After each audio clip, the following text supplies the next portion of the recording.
Maligayang pagdating sa aming bagong video. Gayon ay naghanda kami ng isa pang kawili-wiling paksa para sa iyo. Kung nagustuhan mo ang video, huwag kalimutang mag-iwan ng iyong feedback. Mahalaga sa amin ang iyong opinyon. Kaya, huwag nang mag-aksaya pa ng oras at simulan na natin ang video. Tahimik ang buong mansyon ng pamilya Villarosa. Isang katahimikan na hindi nagmumula sa kapayapaan, kundi sa bigat ng mga hindi masambit na salita. Ang mga bulaklak sa paligid ng kabaong ay nagsisimula ng malanta, ngunit ang malamig na tingin ng mga tao sa loob ng bahay ay tila mas matagal nang naninigas. Nakatayo si Isabela, nakaitim mula ulo hanggang paa, hawak ang maliit na itim na bag na deti sa kanyang ina. Wala siyang ni isang kasama. Kahit ang mga pinsan at kaibigang minsan ay itinuturing niyang pamilya ay lumalayo sa kanya, animoy may mali siyang ginawa, kahit siya man ay nawalan din ng ama. Isabela, bulong ng isang tahan sa bahay habang ibinababa ang mga tray ng pagkain sa mesa. Hindi ka ba tinawag sa pagbabasa ng testamento? Umiling lang si Isabela, mariing pinipigil ang pagragasa ng luha sa kanyang mga mata. Hindi raw ako kasama, mahinang tugon niya. Pinili raw nila. Huwag akong isali. Masakit. Hindi dahil sa pera. Hindi dahil sa ari-arian. Masakit dahil buong buhay niya, isiniksik niya ang sarili sa mundong hindi siya kailanman lubos na tinanggap. Anak siya sa unang asawa ni Leonardo Villarosa, isang relasyong matagal nang tinabunan ng bagong pamilya, bagong yaman, at bagong imehe sa lipunan. Nang mamatay ang kanyang ina, umalis si Isabela sa bahay na iyon at namuhay ng mag-isa, kahit kabataan pa lamang. Bumalik lang siyang gayon dahil sa libing. Umaasang kahit papaano, may puwang pa rin siya sa tahanan ng kanyang ama. Sa kabilang dulo ng sala, nakaupo ang kanyang madrasta, si Teresa, may manipis na tabing luha sa mga mata, ngunit malamig ang tingin kay Isabela. Katabi niya ang dalawang anak, sina Martin at Clarice, kapwa may magara at formal na anyo, tila laging handa sa harap ng kamera ng media. Wala ni isa sa kanila ang lumapit o kumasap kay Isabela. Sa di kalayuan, lumapit ang abogado ng pamilya, si Jarl Varo Santiago. May edad na ito, nakasalamin, at palaging may dalang itim na folder. Isabela, mahinang bari nito, may lungkot sa tinig. Huwag ba kitang makasap, sandali lang. Tumango si Isabela at sumunod sa likod bahay, kung saan matatanaw ang hardin na dating nilalaruan niya noon. Alam kong, hindi naging patas ang lahat, panimula ni Alvaro, habang inaalis ang salamin at pinunasan ang mata. Hindi ko sinang-ayunan ang desisyon ng ilan sa pamilya mo. Ngunit may iniwang bilin ang iyong ama para sa iyo. Hindi ito bahagi ng opisyal na pagbabasa ng testamento. Sinabi niyang, hindi ito para sa lahat ng tainga. Napagkunat noo si Isabela. Ano pong ibig niyang sabihin? Bumunot si Alvaro ng isang lumang sobre, may pangalan ni Isabela sa makakapal na tinta. Sa loob nito ay isang sus at isang maikling sulat. Anak, kung binabasa mo ito, wala na ako. Hindi ko naging madali ang buhay para sa iyo, at alam kong marami akong pagkukulang. Ngunit sa lihim ng kwarto kong isinara, naroon ang katotohanang kailangan mong malaman. Dahil ikaw lang ang makakaintindi. AMA. Hindi nakaimik si Isabela. Nanginginig ang mga kamay niyang hawak ang sus, at sa kanyang puso, nagsimulang mabuo ang tanong. Anong lihim ang iniwan sa kanya? Bago siya muling makapagsalita, dumating si Martin at sumigaw mula sa teres, Alvaro. Bakit mo kausap si Isabela? Hindi ba't hindi na siya bahagi nito? Tumindig si Isabela, marahang itinikom ang palad na may hawak na sos, at binalingan si Martin ng buong tapak. Hindi na ako bata, bika niya. At kahit hindi ninyo ako kilala bilang kapamilya, anak pa rin ako ni Leonardo. At may karapatan akong malaman kung ano ang iniwan niya para sa akin. Tumahimik ang paligid. Ramdam ang bigat ng kanyang mga salita. Sa loob ng kanyang dibdib, may apoy na unti-unting nabubuhay. Hindi para sa paghihiganti, kundi para sa katotohanan. Sapagkat sa mga darating na araw, ang sos na hawak niya ay magbubukas hindi lang ng isang kwarto, kundi ng isang bahagi ng nakaraan na pilit itinago sa kanya. Kinabukasan, magang nagbalik si Isabela sa lumang bahay ng kanyang ama, hindi sa harap na pasyukan, kundi sa tagiliran, kung saan naroroon ang lumang silid-aklatan na matagal nang isinara. Bitbit niya ang susi at ang liham, hawak ng mahigpit, na parabang iyon na lamang ang nagdudugtong sa kanya sa ama niyang wala na. Tahimik ang paligid. Wala ang mga tahan. Wala ang pamilya. Parang ang buong bahay ay natutulog pa. Hindi batid na may isa sa kanila ang muling huhukayin katotohanang matagal nang Pumasok siya sa madilim na pasilyo na may alikabok sa mga sahig. Dati itong daanan ng kanyang ina, ang lugar kung saan tinuturuan siyang bumasa ng tula noong bata pa siya. Gayon, ang dating buhay na alaala ay tila lumang larawan na malabo na ang kulay. Huminto siya sa harap ng isang matandang pinto na may ukit na estudyo ni Leonardo. Noon pa man ay hindi na siya pinapayagang pumasok dito. Palaging nakasara, palaging may susi, at palaging sinasabing, para sa trabaho ng ama mo lamang. Gamit ang lumang susi na inyabot ni Ate Alvaro, dahan-dahan niyang pinihit ang seradura. May kalawang na tunog ang seradura bago ito bumigay, at bumukas ang pinto na parang isang lihim na matagal nang gustong bumigay. Madilim sa loob, ngunit hindi malamig. Parang buhay pa rin ang silid, amoy kahoy, papel, at pabango ng ama niya na palagi niyang naamoy noong bata pa siya. Binuksan niya ang bintana at pumasok ang liwanag ng araw. Tumama sa isang bagay sa dingding, isang kofre de yero na nakabaon sa loob ng estante. Nilapitan niya ito. Nasa gilid ng lumang mesa, may takip na kahoy na tinanggal niya ng maingat. Naroon nga ang kofre, at sa gilid nito ay may maliit na plaka na may nakasulat, para kay Isabela, at sa katotohanang hindi ko na nasabi. Napoleonic S.I. Isabela. Pinagmasdan niya ang paligid. Wala siyang kasama, ngunit ramdam niyang parang may presensyang nanonood. Huminga siya ng malalim, inilagay ang susi, at pinihit ang kandado. Click! Bumukas ang kofre, at ang unang bumungad ay isang itim na kahon, at sa ilalim nito, isang kumpol ng galumang dyaryo, sulat kamay na liham, at isang voice recorder na lumang ngunit nakacharge pa. Dahan-dahan niyang binuksan ang itim na kahon.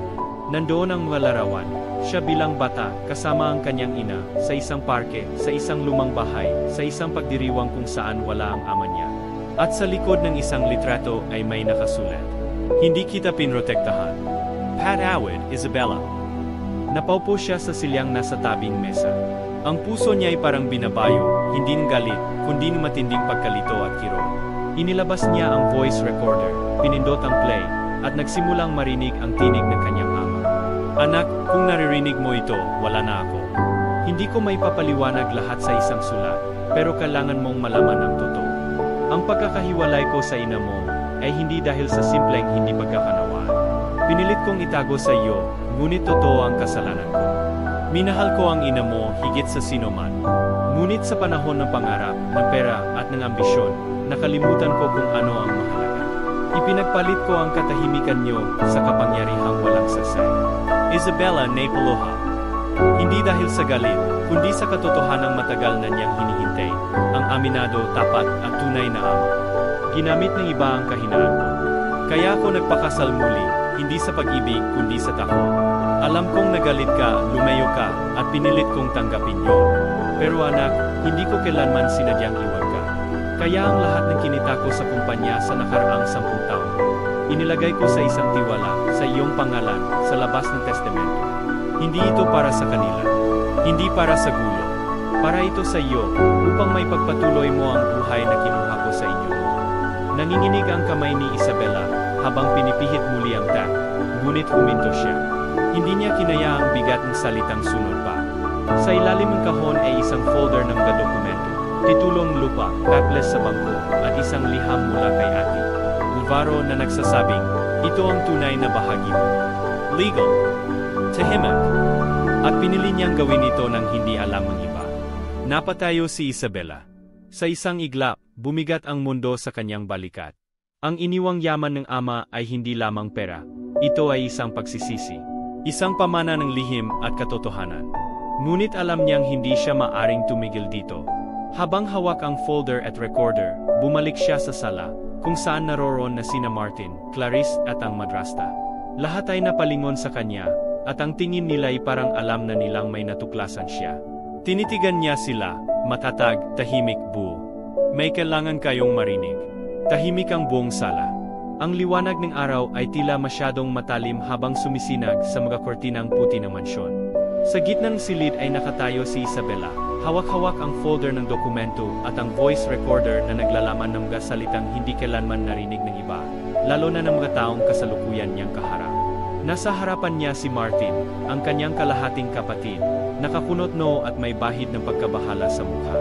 Si Clarice ay tahimik na nakaupo, nanginginig ang mga daliri habang nakahawak sa tasa ng cup. At si Teresa, ang madrasta, ay tila hindi makapaniwala sa presensyang muli ni Isabela sa mismong bahay na minsang itinagol siya. Anong ibig sabihin niya? Mariing tanong ni Martin, tumayon at lumapit sa kanya. Ang ibig sabihin nito, matatag na sagot ni Isabela habang itinataas ang folder, ay may iniwang yaman si Papa, hindi nakasaad sa testamento ninyo. At hindi ito para sa inyo. Para ito sa akin. Imposible, singal ni Teresa, agad na lumapit. Lahat ng legal na dokumento ay nasa kamay ng abogado. Walang nabanggit tungkol sa kahit anong ibang ari-arian. Dahil hindi niya ito isinama sa opisyal na testamento, sagot ni Isabela. Pinili niyang ilihim ito. At sinigurado niyang ako lang ang makakakuha. Nilapag niya ang voice recorder sa mesa. Pinindot ang play. Sa ilang segundong katahimikan, nagsimulang magsalita ang boses ng ama nila. Minahal ko ang ina mo, Isabela. At hindi kita kailanman sinukuha. Sa bawat araw na lumipas, nagsisisi akong pinili kong manahimik. Ang mga paples na ito, ang lupa, ang mga bank account, ang mga titulong nilagay sa iyong pangalan, lahat ay para sa iyo. Hindi dahil sa pagkakautang, kundi dahil sa pagmamahal na hindi ko na naipakita habang ako'y buhay. Naipayo ko, S.I. Clarice. Si Martin ay tila nawalan ng lakas. Ngunit si Teresa, sa halip na matahimik, ay biglang nagtaas ng tinig. Walang bisayan. Wala sa testamento. Isa iyang personal na pahayag, walang legal na kapangyarihan. Dahan-dahang lumapit si Isabela, inilabas ang liham ni Ate Alvaro mula sa folder. Narito ang mga dokumento ng mga account sa Switzerland, titulong lupa sa Batangas, at liham mula mismo kay Ate Alvaro. Ang lahat ng ito ay may legal na bisa, at nakarehistro sa pangalan ko. Lihim na ginawa ng ama, sapagkat alam niyang hindi ninyo tatanggapin. Ginawa niya ito para hindi lumaki ang gulo sa inyo, dagdag pa niya, pero hindi ko na kayang manahimik tulad ng ginawa niya. Ayokong kunin ang nararapat na para sa akin sa likod ng mga peder. Lantaran ko itong ipaglalaban. Nabingi ang buong silid. Si Martin ay lumapit, pilit inagaw ang folder, ngunit mabilis itong naagaw ni Isabela pabalik. Kapag tinangka mong gawin yan ulit, malamig niyang sabi, magkikita tayo sa korte. Ang dating mahiyain at palaging nasa gilid na si Isabela ay ngayon ay matatag, matapang, at hindi na nagpapalunod sa takot. Ang mga taon ng pananahimik at pang-api ay unti-unting nagiging alaala na lamang. Hindi ito tungkol sa pera, dagdag niya. Ito ay tungkol sa katotohanan, at sa pag-amin ng isang amang pinili ninyong burahin sa buhay ko. Si Clarice ay napaluha. Alam mo ba na minsan gustong makipag-ugnay sa iyo si Papa? Pero laging pinipigilan siya ni Mama. Napating in S.I. Isabela K. Teresa. Hindi ito nagsalita. Ngunit sa titig ng kanyang mga mata, alam niyang totoo ang sinabi ni Clarice. Sapat na narinig ko mula kay Papa, Anya. Gayon, ang bahagi ko sa kanya, hindi ninyo na kayang alisin. Tumalikod siya at naglakad papalayo, hawak ang folder, ang recorder, at ang huling piraso ng dignidad na ipinaglaban niya. Ngunit habang paakyat siya ng hagdan upang makabalik sa kanyang silid, isang tawag mula sa kanyang telepono ang pumigil sa kanya. Attorney Alvaro. Isabela, wika ng abogado sa kabilang linya, may kailangan pa akong ibigay sa iyo. Isang dokumentong hindi ko pa naibibigay, dahil natanggap ko lang gayong umaga. At, maaring ito ang magbago ng lahat. Napahinto si Isabela sa hakbang. Anong klaseng dokumento po yan? Tanong niya, halos bulong. Isang video confession ng iyong ama, sagot ni Alvaro. Hindi lang tungkol sa iyo, kundi tungkol sa kung bakit niya itinago ang kayamanan mula sa legal na testamento. At kung kanino siya natatakot. Mabilis ang tibok ng dibdib ni Isabela, habang nagmamaneho patungong opisina ni Ate Alvaro. Nakatingin lang siya sa kalsada, ngunit sa loob-loob niya ay parang isang bomba ng katotohanan ang hinihintay niyang sumagot. Video confession. Mga salitang hindi niya inaasahan, pero tila ba iyon na ang maglalatag ng huling piraso sa palaisipan ng kanyang pagkatao. Pagdating sa opisina ng abogado, sinalubong siya nito ng isang seryosong mukha. Wala ang tipikal na ngiti o pakikipagkamay. Tahimik nitong inyabot ang isang USB drive. Narito ang video, Anil Vai. Galing mismo kay Don Leonardo. Sinabi niyang ipapadala ko lang ito sa iyo kapag binuksan mo na ang kofre at hinarap mo na ang iyong pamilya. Gayon lang ito dumating mula sa pinagkakatiwalaan niyang asosyete sa Barcelona. Hindi na nagsalita si Isabela. Tahimik niyang kinuha ang USB, sabay tango. Sa kanyang mga mata, alam ni Alvaro, handa na siyang malaman ang totoo kahit gaano ito kabigat. Sa lumang bahay, sa silid na minsang sarado sa kanya, ipinasok ni Isabela ang USB sa laptop. Umupo siya sa silyang minsang inupuan ng kanyang ama. Pinindot ang play. Lumabas ang imahe ng kanyang ama, maputla, payat at tila may sakit, ngunit malinaw ang boses at matalim pa rin ang mga mata. May luhang naipon sa gilid ng mga mata nito. Isabela, anak, kung pinapanood mo ito, nangangahulugang tinanggap mo na ang katotohanan, kahit bahagya pa lamang. Ngunit ngayon, ito na ang kabuuan. Hindi ako kailanman naging mabuting ama. Pinili kong manahimik, pinili kong sumunod sa agos, at pinili kong protektahan ang sarili ko, kahit ang kapalit ay kayo ng iyong ina. Napoleonic S.I. Isabela. Tumutulo na ang kanyang luha. Noong unang taon ng kumpanya, may ipinakilalang investor sa akin, si Carlos Jimenez, isang kilalang negosyante na malapit kay Teresa. Noon ay kasintahan ko pa lamang siya. Hindi ko alam, ang perang ipinasok ni Jimenez ay galing sa mga illegal na negosyo. Money laundering, smuggling, at konektado pa sa ilang politikal na personalidad. Kapag tumutol ako, binantaan nila ang buhay natin. Kaya pinakasalan ko si Teresa bilang formal na alyansa. Ginawa ko yon para hindi kayo madamay. Bumigat ang dibdib ni Isabela. Ang inakala niyang pagtataksil ng ama, ang pag-iwan nito sa kanila, ay bahagi pala ng mas malalim na sakripisyo. Ginamit nila ang pangalan ko, ang kumpanya, at pati ang pangalan mo minsan, kaya itinago ko ang lahat sa isang tiwala. At tinyak kong walang papel na mag-ugnay sa kanila sa iyo. Hindi ko kaya na madamay ka sa gulo ng mundong ito. Kung naisip mong iniwan kita, totoo. Pero ang hindi mo alam, bawat taon, bawat buwan, ay sinusubaybayan kita. Sa abogadong inupahan mo, sa scholarship na di mo alam na ako ang nagbigay, sa mga tahang lihim kong inilagay para bantayan ka. Hindi kita mapatawad sa sarili ko, anak. Pero umaasa akong mapapatawad mo ako. Gayon na alam mo na ang lahat. Sa huling bahagi ng video, tiningnan ni Don Leonardo ang camera ng diretso, hindi bilang negosyante, kundi bilang isang ama. Tahimik siyang ngumiti. Walang pilot. Walang dahilan. Tanging pag-amin. Ang yaman na iyan, hindi para makipagagawan ka.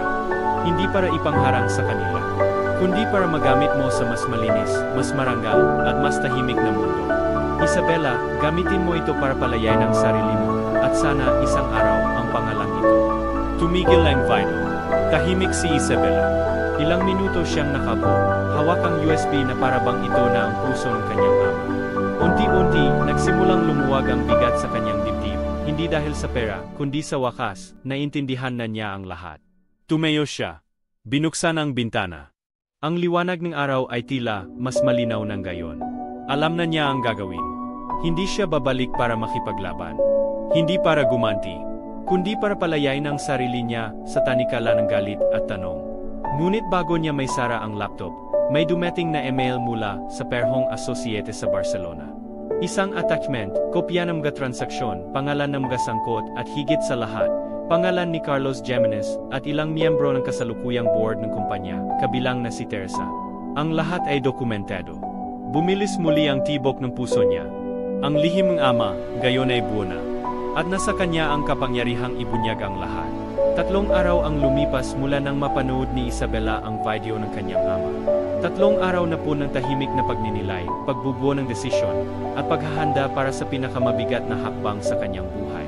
Gayon, nakaupo siya sa isang pabilog na mesa sa loob ng conference room ng pangunahing gusali ng kumpanya ng kanyang yumaong ama, Leonardo Holdings.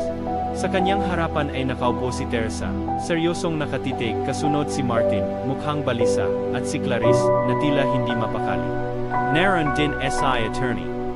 Alvaro, at sa gitna ng mesa ay isang laptop. Nakabukas at nakapas ang huling frame ng video confession ni Don Leonardo. Huminga ng malalim si Isabela bago nagsalita. Bago ako magsimulang magsalita, gusto kong malaman ninyong hindi ako narito para gantihan kayo. Pero narito ako upang tapusin na ang lahat ng kasinungalingan. Tahimik ang lahat. Alam ko na ang totoo. Ang buong katotohanan. Tungkol sa mga illegal na koneksyon ni Carlos Jimenez, sa mga transaksyon na inilagay sa ilalim ng pangalan ng kumpanya, at kung paano ninyo ginamit ang pangalan ni Papa upang linisin ang mga kasunduan. Nakita niya ang mabilis na reaksyon ni Teresa, isang kislot ng pagkabigla na pilit nitong tinatago sa likod ng ngiti. Ito ang lahat ng dokumento, sabay labas niya ng envelope. Mga bank transfers, mga memorandum na may pirma ni Geminis, at mga meeting minutes kung saan malinaw ang pagkakasangkot ni Teresa bilang board advisor. Fake yan. Sigaw ni Teresa, nanginginig ang tinig. Fabricated. Isa kang illegitimate. Wala kang karapatan. Wala akong karapatang mabuhay sa pananaw ninyo noon. Sagot ni Isabela, tahimik ngunit matatag. Pero gayon, may karapatan akong magsalita. Dahil hindi na ito tungkol sa pag-ari. Ito ay tungkol sa katotohanan. Tumeo S.I. Attorney Alvaro. Ang mga dokumentong ito ay sumailalim na sa forensic verification. At ang video confession ng yumaong Don Leonardo ay may legal na timbang, ayon sa Artiklo 834 ng Civil Code. Sa perhong video, malinaw na inamin niya ang lahat ng detalye ng kanyang kabiguan at ng banta sa kanyang pamilya. Ang testamento ay hindi man binago, ngunit ang mga lihim na yaman ay kanyang sadyang iningatan upang protektahan si Isabela. At gayon, responsibilidad na ng kumpanya at ng board na tumugon dito. Humaba ang katahimikan. Si Martin ay tumayo, lumapit kay Isabela, at sa unang pagkakataon, nagsalita ng may tunay na damdamin. Hindi ko alam ang lahat ng ito. Ang akala ko lang, isa kang hadlang, pero gayon, naintindihan ko na. Kung may paraan para may tama namin ang pagkukulang, sabihin mo. Nagulat si Teresa. Martin, huwag mong kalimutan kung sino ang nagpalaki sa'yo. Nalela kayo na mama, Putol and I Martin. At gayon, nakikita ko kung gaano karaming tao nang ginugol sa pagpapatahimik sa isang inosente. Lumingon S.I. Isabela K. Clarice. Tahimik pa rin ito, ngunit may luha sa mata. Patawad, Bilong N.I. Clarice. Alam ko na noon pa may mali, pero mas pinili kong manahimik. Patawarin MOAKO. Tumango si Isabela, mabigat man ang loob, pero may bahagi sa kanya ang napapalaya. Tumeo S.I. Isabela. Hindi ako maghahain kaso laban sa inyo, Teresa. Hindi dahil sa awa, kundi dahil alam kong darating ang araw na ang mismong pangalan mo ang hindi dahil sa akin, kundi dahil sa bigat ng kasalanan mong sariling pasan. Ipinasa niya kay Alvaro ang folder. Ang mga dokumentong yan, ipapasa natin sa kinaukulan. Hayaan nating ang batas ang humatol. Ilang buwan ang lumipas. Nakatayo si Isabela sa lupang minana niya sa Batanes. Sa harapan niya ay isang bagong gawang paaralan, Eskwela Leonardo, isang pamantasan para sa mga kabataang nais matutong mamuno ng marangal at tapat sa negosyo at serbisyo. Sa kanyang tabi ay nakatayo si Clarice, tahimik na tumutulong bilang koordinator ng paaralan. Si Martin naman ay nasa Maynila, nagsimula ng sarili nitong kumpanya, malinis, malayo sa anino noong nakaraan. At S.I. Teresa, nahaharap sa investigasyon sa pamahalaan. Hinawakan ni Isabela ang kwintas na may litrato ng kanyang ina at amo. Sa wakas, wala na siyang galit sa puso, tanging kapayapaan. Tumingala siya sa langit. Papa, salamat sa wakas pinili mong magsalita. And gumitay siya. Gayon, ako naman ang pipili, at pipiliin kong mabuhay, hindi bilang biktima, kundi bilang tagapagdala ng bagong simula.